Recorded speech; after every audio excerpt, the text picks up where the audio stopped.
दोस्तों मैं एक जगह कार्यक्रम में गया था और एक यादव जी का प्रोग्राम था, उन्हीं का प्रोग्राम में लिया था।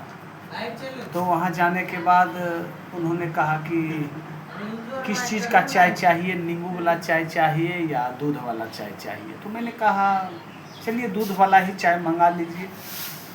मैं सोचा भाई चले यादव जी हैं तो भैंस वाला दूध मिलेगा, चाय। हाँ हाँ।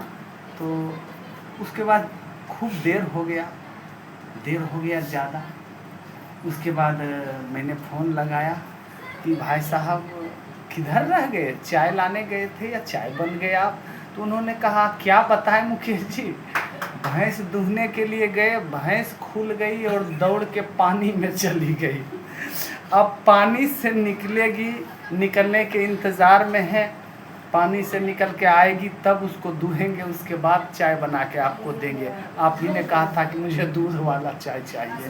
तो वही इंतज़ार में भैंस पानी में है और मैं उसी के निकलने के इंतज़ार में हूँ। और मैं भी बहुत देर तक भैंस के आने के इंतज़ार में बैठे ही रह गया।